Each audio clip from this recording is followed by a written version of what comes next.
Você está me constrangendo, porque eu já levei o dedo no meio da testa por ter falado setores que eu não gosto, né?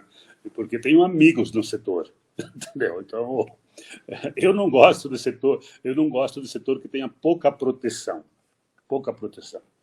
Né? Então, é complicado. E eu posso citar 20, aqui não temos tempo, mas poderia citar 20 empresas que quebraram nos últimos 20 anos. É o comércio. Né? O comércio é um setor difícil, né? E o comércio, se você não ralar, literalmente, eu passei por ele, posso falar. Se você não ralar a barriga no balcão, cuidar direitinho e tal, é um negócio de pouco futuro.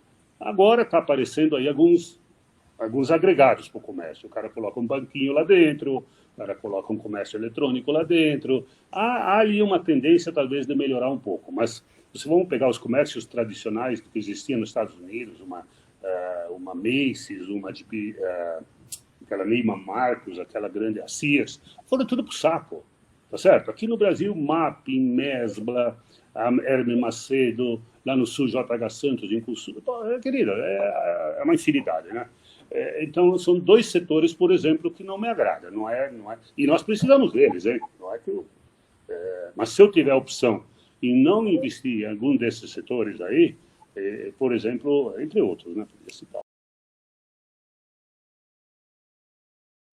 A Magazine, eu acho o varejo foi um desastre, não tem conversa. O varejo foi horrível.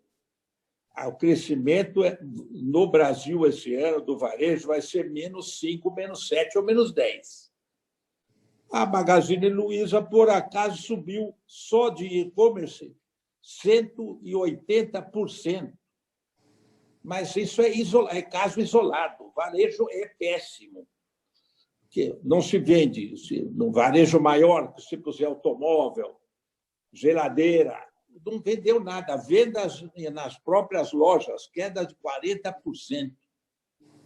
Então, quem se reinventou ou quem já estava se reinventando, venceu. Mas dizer que o varejo é bom, não. O varejo é horrível. Quem sabe só o tal da farmácia, porque agora deu mania, cada um dá receita de remédio que vai curar coronavírus, não sei o quê. Então, farmácia deu um pequeno gás que não vai demorar muito. O povo está sem dinheiro para gastar. O crédito ficou caríssimo, não existe mais crédito. O crédito hoje é 400, 500, 600 do CDI.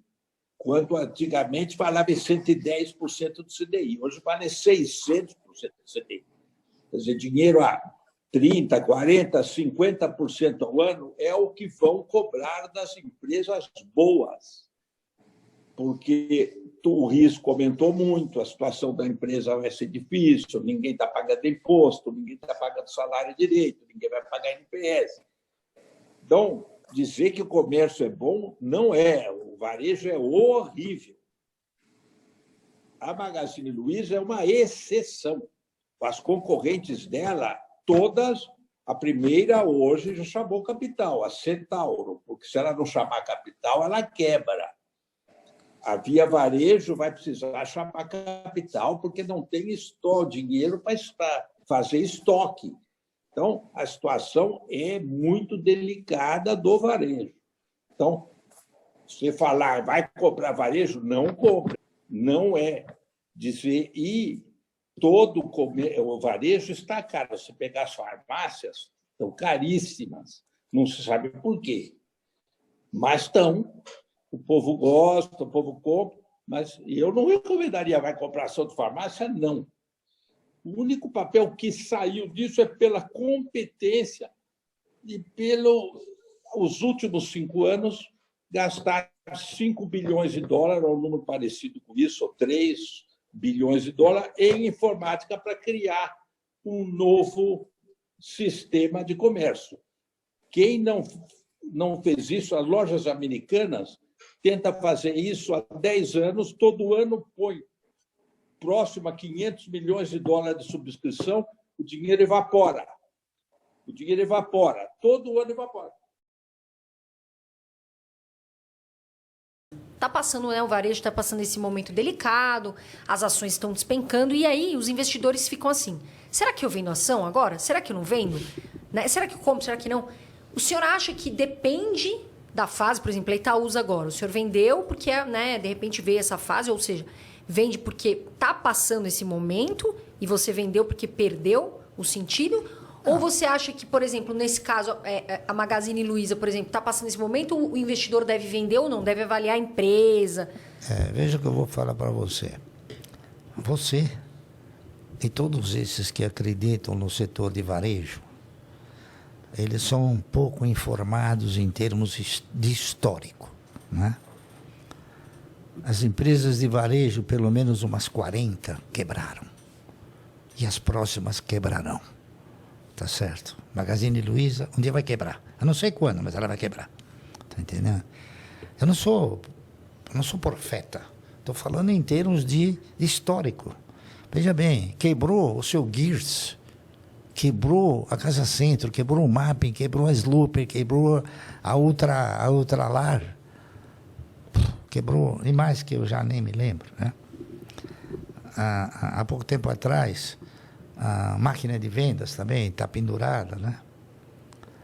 A Via Varejo está pendurada, se eu não tivesse colocado 300, 400 milhões. O que acontece no Brasil, principalmente, é o seguinte: o setor de varejo é um setor que ele é manco. Ele não tem uma conotação confiável na sua operacionalização. Por quê? Porque o governo ele engana você e engana todo mundo, tá certo? Ele diz para você que a inflação é 8% quando é 40%. Tá entendendo? Então, o que acontece? No varejo, você compra um produto por R$1. E você fala, bom, eu vou vender esse produto em 10 parcelas ganhando 100%. Tá correto? Então, você vai vender por 2. O que ocorre? Durante o transcorrer, a inflação ela corrói de uma forma vingativa, até eu diria. Então, quando chegou na metade do caminho, aquilo que você vai receber R$2 no fim da linha, você já tem que comprar esse produto por R$2. Então, o varejo é uma atividade que você tem que estar sempre aportando recursos, sistematicamente. É por isso que, na minha avaliação, ele não é um setor bom. Então, quem compra varejo é porque ele desconhece isso. Está entendendo? Ele desconhece. A margem é muito E nós não desconhecemos. É por isso que a gente não compra varejo, né? Agora, Barsi, quando a gente fala em varejo, você está falando de um varejo no geral ou só no varejo eletrônico, por exemplo, Magazine Luiza, Via? Não, ou nós estamos falando o varejo do vestuário? de eletroeletrônicos e linha branca, tudo aquilo que você pulveriza aí numa venda de 10, 15 parcelas, tá entendendo? Agora, por exemplo, Barsi, Você tem alguns o varejo de farmácia, o varejo de vestuário. Você tem alguns outros varejos que são bons. A farmácia, por exemplo, bem administrada, é um negócio bom, tá certo? Raia Drogasil, por exemplo, é uma empresa cara, mas que... Não, ela não é cara. Ela é uma empresa que tem preço razoável, né? Agora, não adianta você também congestionar. Por exemplo, há pouco tempo atrás, o Grupo Ultra, assim, a gente teve a oportunidade de falar, eu acho que vocês estão fazendo um mau investimento. Mas eles compraram um conjunto de empresas chamada Extra Farma. É isso? E eles venderam. Por quê? Porque eles não têm expertise. Você precisa ter expertise naquilo que você faz. E dificilmente alguém vai ter uma expertise melhor do que a Drogasil. Tá entendendo?